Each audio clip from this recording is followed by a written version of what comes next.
me corrija. Silvana Wexer está con nosotros, Becker, ella es sí. Becker. psicóloga. Silvana, ¿cómo te va? ¿Qué tal? ¿Cómo están? Todo tranquilo. ¿Vos cómo estás? Gracias por este Hola tiempito. Silvana, ¿qué tal estás? ¿Qué tal, Carmen? ¿Cómo estás? ¿Todo bien? ¿Tú? Bien, bien, muy bien acá con Eh, este hermoso día. hermoso día Sí. realmente. Silvana, arrancando esta entrevista te quería preguntar acerca de tu trabajo, hacia dónde derivaste justamente la psicología y cómo explicás tu trabajo para aquellos que no lo conocen. Bueno, yo soy psicóloga clínica, Ujú. o sea, trabajo fundamentalmente en consultorio. Después he tenido, obviamente, trabajos en hospitales como educador, como en educación, pero fundamentalmente soy trabajadora de la clínica.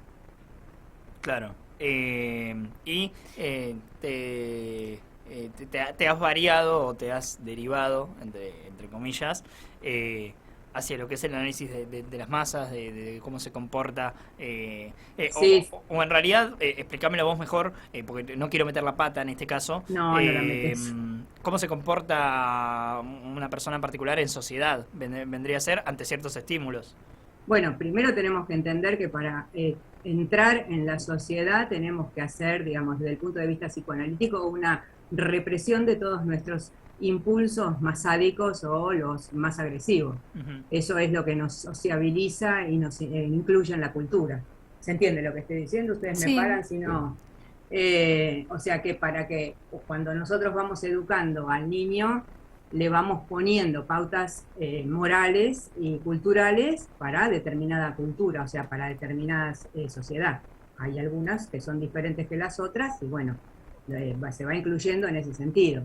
Pero tiene que suceder esto, o sea, todo ese componente, lo que llamaba Freud la pulsión de muerte, se va reprimiendo para poder hacer otra cosa, que es lo que después va a salir a la luz, digamos, en determinadas cuestiones agresivas, que, algunas que son necesarias, digamos, para vivir, defendernos de alguien o llevar adelante determinadas profesiones, por ejemplo, como ser cirujano, digamos, donde esto se reprime y va hacia un lugar sublimado, o sea, hacia un lugar que tiene más que ver con el bien común, ¿no? Y, y Cambiamos. Silvana, esto va muy Sí, aplicado, esto se aplica muchísimo, concretamente en política, y se ha dado también una sí, barbaridad los regímenes dictatoriales, como el correcto, de Mussolini, correcto.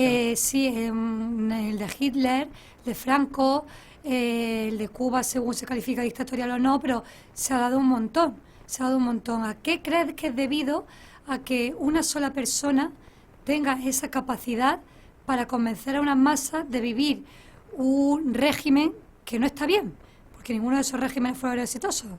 Era, Bueno, no es tan fácil de explicar, es fácil de verlo, pero no es tan fácil de explicar. El punto es, estamos compuestos, lo voy a decir facilísimo y que nadie me pegue con esto, pero digamos muy simple.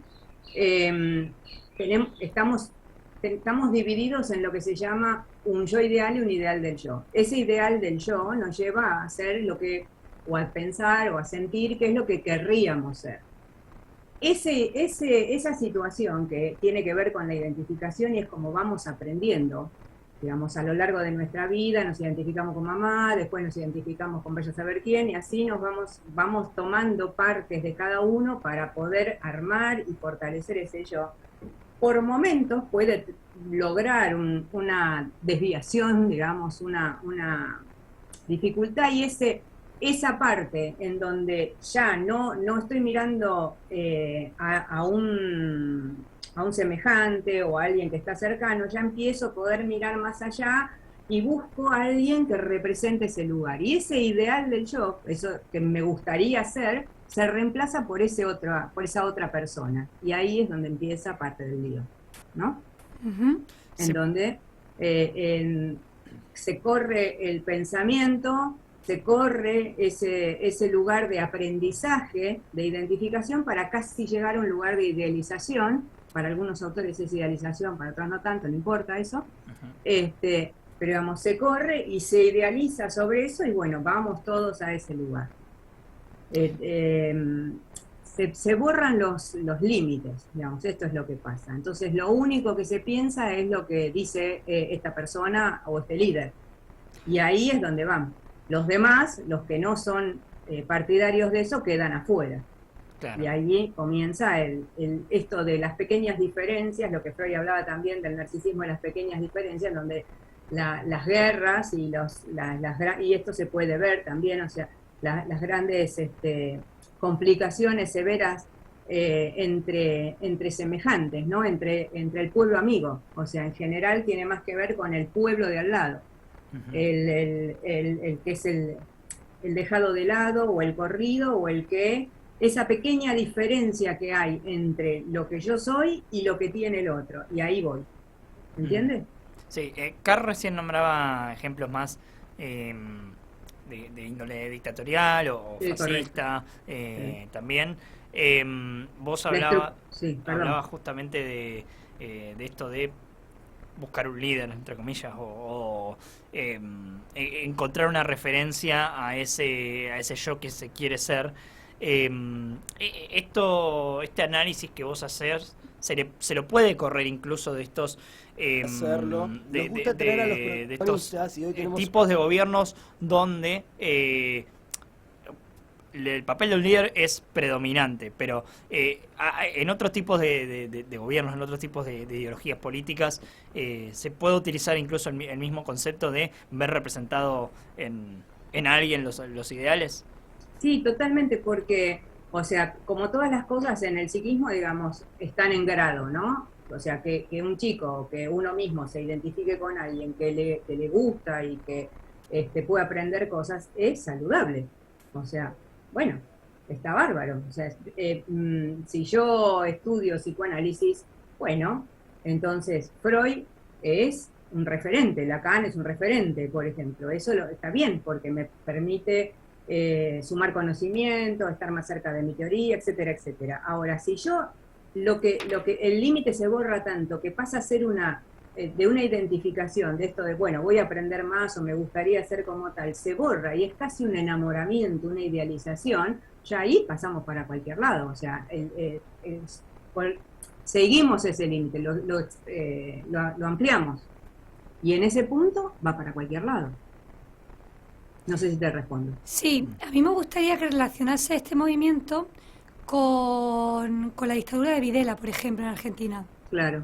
Bueno, ahí es un poco complicada la cuestión, porque ahí ya tenemos que hablar de lo que significó la obediencia de vida, la instrumentalización, el hecho de saber a qué se respondía, ¿no? Porque, digamos, mucho líder en Videla no había, salvo para los reducidos, o sea, claro. no es el mismo movimiento. Lo que pasa es que en la cuestión de la obediencia de vida, de lo que se trató fue de responder como una maquinaria mayor, que era la instrumentalización de una conducta, de una ideología, que era esa o ninguna otra. Y el que estaba fuera de esa circunstancia también quedaba por fuera, y sabemos todas las consecuencias que esto surgió. Pero digamos, cuando se hablaba, más que trabajar la cuestión de la idealización, ahí era como responder a una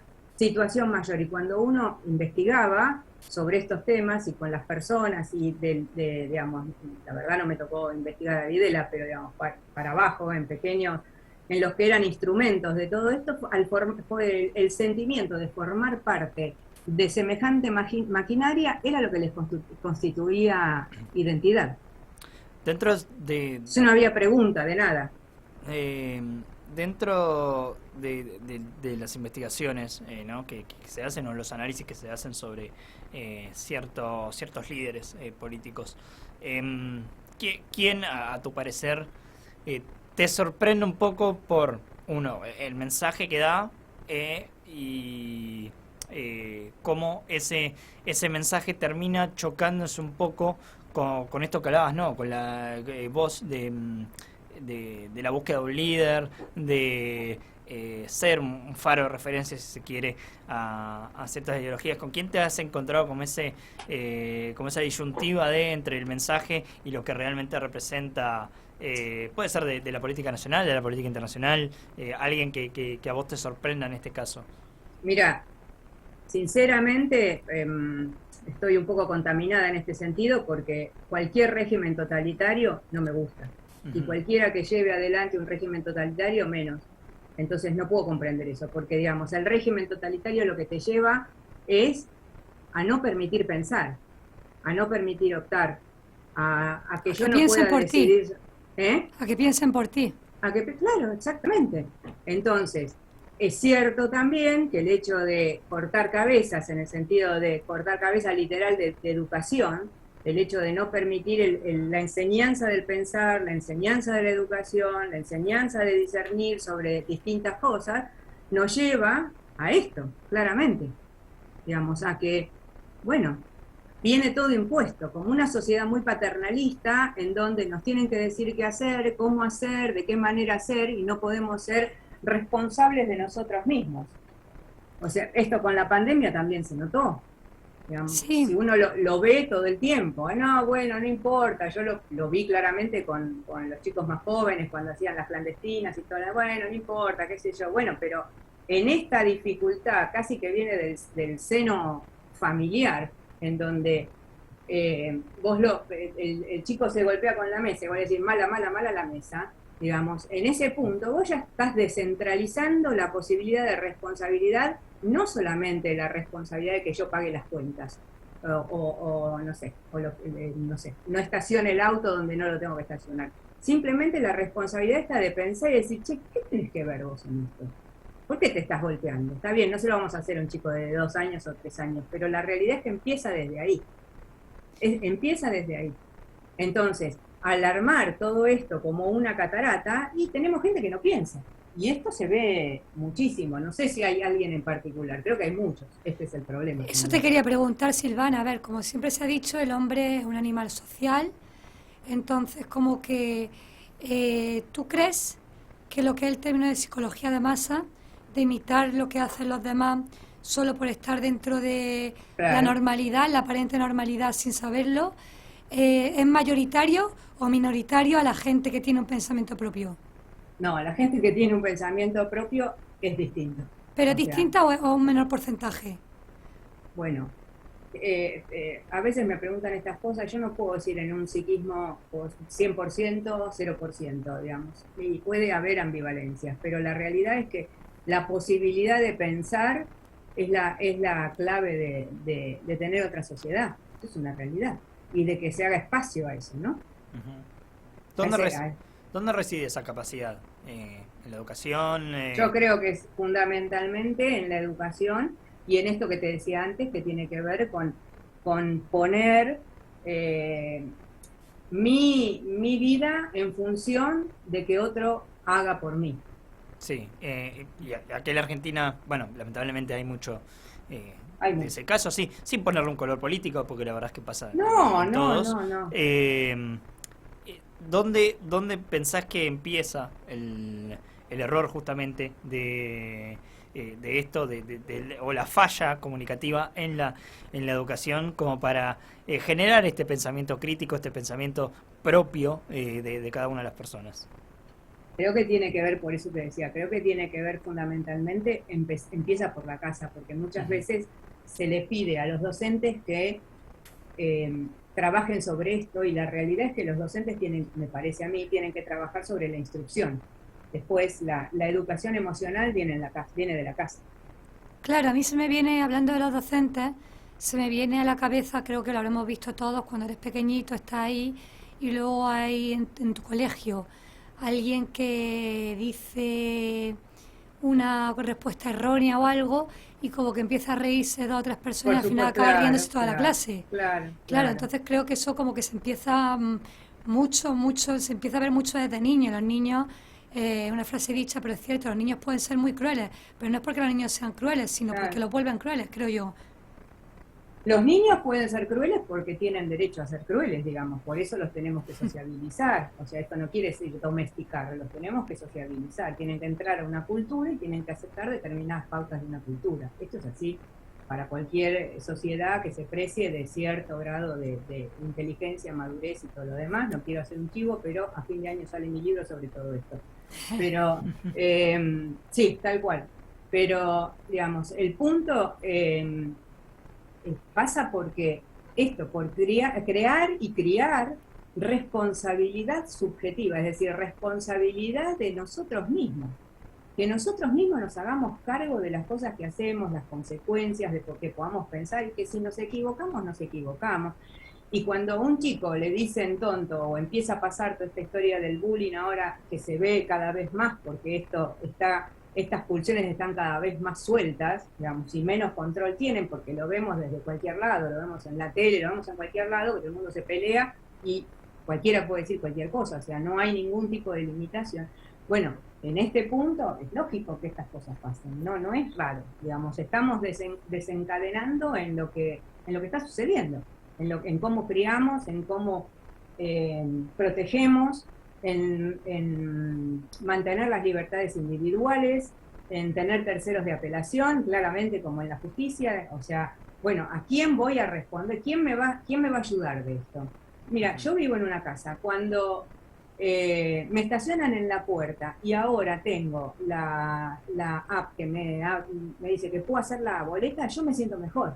O sea que puedo poner la multa o la sanción sobre esto. Porque me estacionan adelante y si yo quiero estacionar no puedo.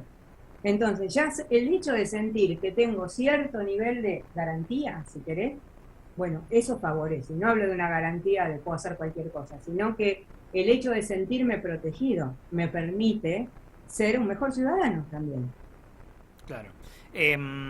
Hablaste de la educación en la casa como ese primer punto donde se golpea o se choca contra el pensamiento crítico, el pensamiento propio. ¿Es la sociabilización, la introducción a la cultura ese segundo paso capaz dentro de todo este proceso donde se termina perdiendo la capacidad de pensar por uno mismo?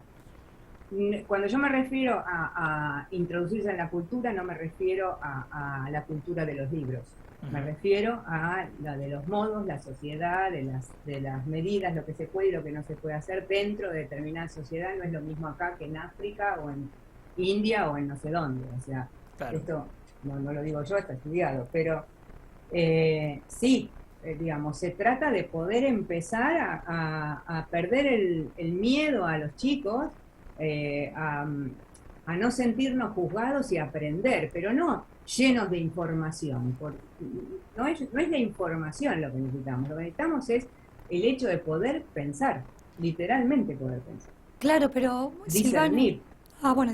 Silvana, eso te iba a comentar, y eso creo que tú también eres experta en trastorno límite de la personalidad, sí. ¿No?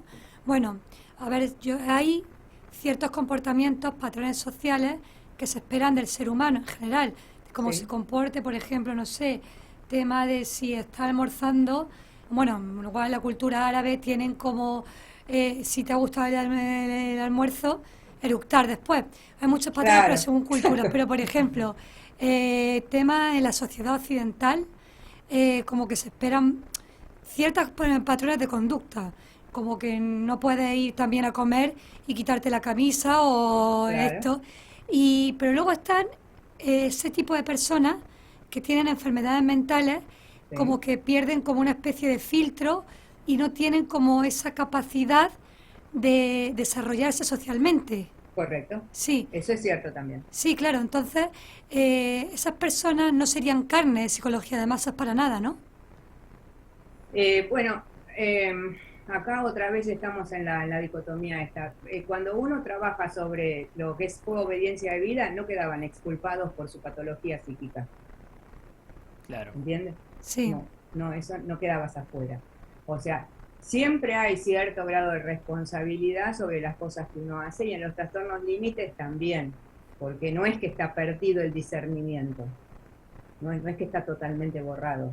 No es una persona que está alienada o está enajenada o está internada, digamos, en un neuropsiquiátrico. La impulsividad en ese sentido, ¿no? Y la impulsividad es un tema, sí, eso es un tema complicado. Ahora, si no pueden entrar, no sé, yo no diría tanto que no pueden entrar en la cuestión de la identificación como en psicología de masas, no estoy tan segura de que sea así. Además, siempre hay alguien que puede ayudar, por eso, insisto, que se trata de ofrecer la posibilidad de poner a pensar a la gente. O sea, no es casual que en estos tiempos tengamos tantos psicólogos dando vueltas. Claro. Se está buscando necesariamente cierto grado de ayuda para discernir, para poder pensar sobre mí mismo, no sobre lo que solamente quiere la sociedad, sino sobre mí mismo, sobre a ver qué quiero yo y cómo lo puedo canalizar. Que no necesariamente sea con violencia. Sí, yendo a un plano más terrenal, capaz, no sé si poner esa palabra, pero sí, más cotidiano a la vida de cada uno, y particularmente cuando empezás a... me quedé con esto del comienzo de la sociabilización, de la introducción justamente a la sociedad que tenemos de más chicos. Ahí empiezan a aparecer incluso, no sé, se arma un grupo de amigos y empiezan a aparecer incluso líderes. ¿Eso Sí. también tiene que ver o forma parte del estudio de la psicología de masas?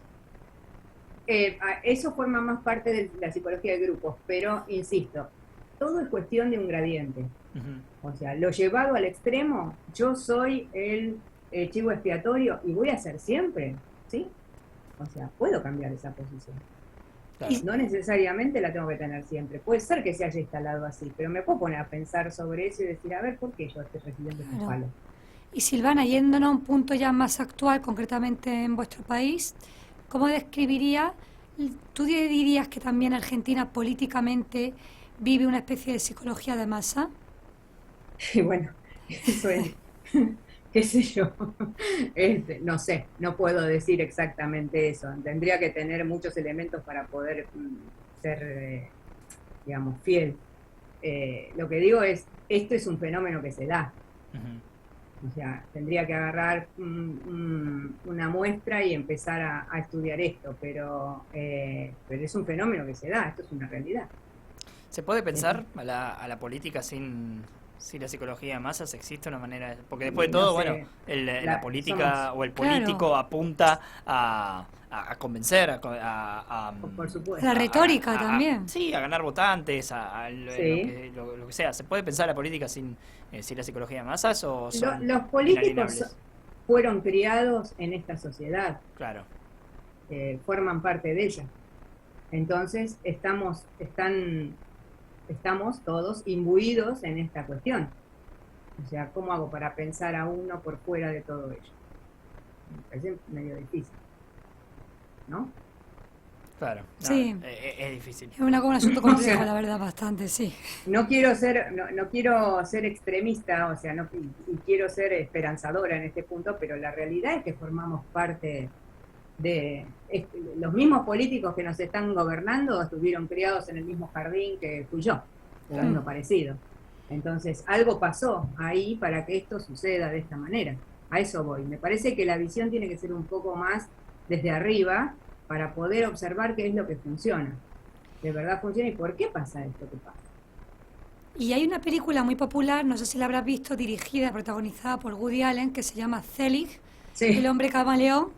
¿Tú crees que eso es un hombre? ¿Tú la has visto, Agus? No. No. Woody Allen está rodada como un falso documental, es de un tipo que era como que se transformaba, literalmente ya a lo paródico. Estaba, por ejemplo, rodeado de criados en esa época y ponía a hablar como un criado, a hacer las cosas de un criado. Luego se iba con políticos, con gente de alto cargo, se comportaba como el más retórico. Luego también cuando se iba con gente bohemia, también el más bohemio, hasta que llegó un punto en el que su cerebro, como veían, el hombre camaleón, el hombre que puede desempeñar cualquier papel, y ya lo estudió la ciencia.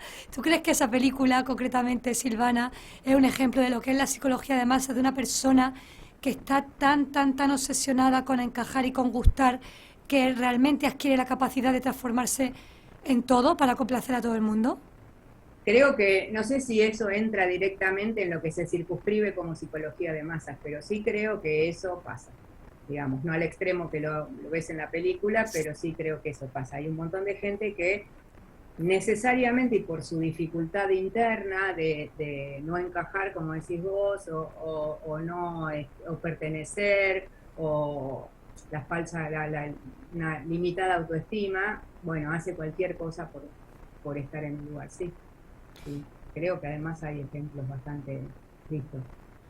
Sí. La última que te hago, por lo menos de mi parte, me quedaba con esto que hablábamos de la política y en un país en una situación socioeconómica complicada como la tiene hoy Argentina, hay una cierta influencia, ¿no? Porque hablabas de esto de la gente que nos gobierna fue al mismo jardín que pudiste haber ido vos, que fui yo, Sí. o que fue, bueno, Carmen en España, en este caso. Pero no todos tienen esa misma cantidad de oportunidades aquí en la Argentina. Es un país muy desigual y donde la desigualdad se ha marcado más fuertemente en los últimos años. Sí. ¿Tiene injerencia también en el pensamiento crítico de las personas esto? Y la equidad, yo creo que sí, creo que lo que un gobierno debería buscar, o lo que nos gustaría a los que somos gobernados, sería que haya equidad, es decir, no igualdad necesariamente, sino equidad, o sea, las mismas oportunidades para todos. Porque si uno tiene las mismas oportunidades, está en la elección de cada uno el hecho de poder o no poder tomarla. No tengo por qué ser político aunque haya tenido ganas o la misma oportunidad que no sé quién. O no tengo por qué ser médico aunque haya tenido la misma oportunidad. Pero puedo elegirlo.